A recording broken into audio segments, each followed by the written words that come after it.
Alors salut à tous, avant de vous lire l'article sur Mika Hakkinen qui parle d'Hamilton, je voulais revenir sur une autre publication que la F1 a mis sur sa page Facebook.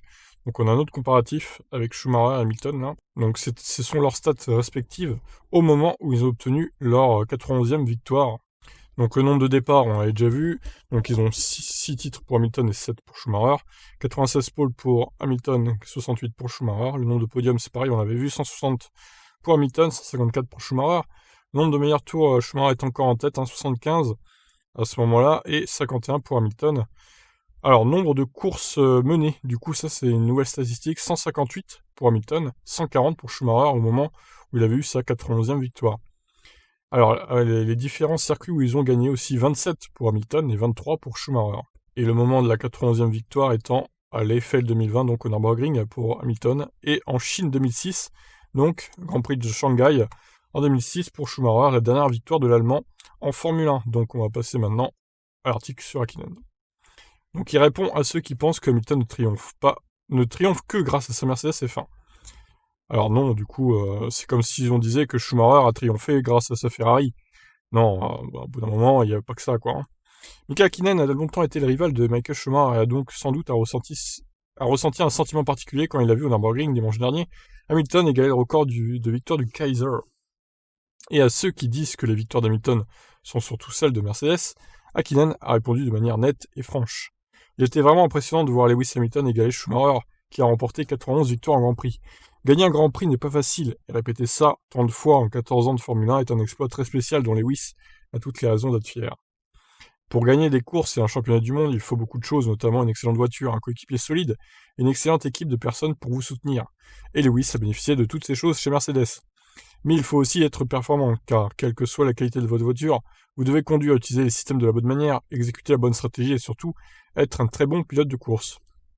À 35 ans, Hamilton continue toujours de performer au plus haut niveau. Hakkinen, qui connaît le risque de la saison de trop pour lui, est admiratif de la résilience du pilote anglais.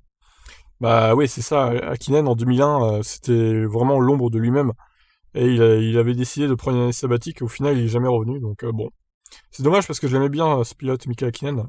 C'était lui que je supportais à l'époque, quoi. La capacité de Lewis à remporter des victoires puis à les répéter dans les temps, à partir de 21 ans et jusqu'à 35 ans, n'est pas une tâche facile.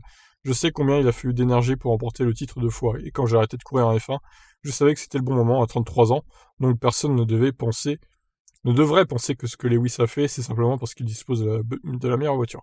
Ah, il a arrêté à 33 ans à Hakkinen. C'était vraiment jeune, hein, pour le coup. Il faut une grande adresse, une bonne condition physique, de l'application et de la concentration pour continuer à gagner, et il est clair que Lewis a trouvé le moyen de le faire. Un autre grand moment du Grand Prix fut la remise du casque de Michael Schumacher par son fils Mick à la fin du Grand Prix. J'ai été très heureux de voir Mick Schumacher présenter à Lewis un des casques de son père à la fin de la course. La famille Schumacher est très forte et Michael est un concurrent redoutable qui sera le premier à reconnaître les exploits de Lewis. C'était donc un bon moment pour Mick de le représenter, de reconnaître le record de 91 victoires de course égalées. Nous nous attendons tous maintenant à ce qu'il soit battu très bientôt, et nous ne pouvons pas imaginer quel sera le nouveau record avant que Lewis ne décide de prendre sa retraite. Michael, bien sûr, détient toujours des records tels que le plus grand nombre de victoires en une seule saison, 13, et sa place dans l'histoire est assurée. Mais Lewis est là avec lui au sommet des livres de records. Ouais, c'est pas sûr que Hamilton arrive à battre le record de 13 victoires en une saison quand même. Là, c'est compliqué, hein.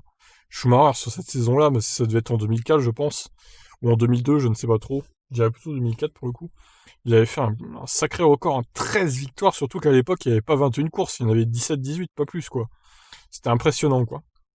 Bref, en tout cas, Hamilton et Schumacher, bah, ce seront les deux meilleurs pilotes de Formule 1 pendant beaucoup, beaucoup de temps au niveau des statistiques, du moins. Sur ce, je vous laisse réagir. Qu'en pensez-vous? Ciao.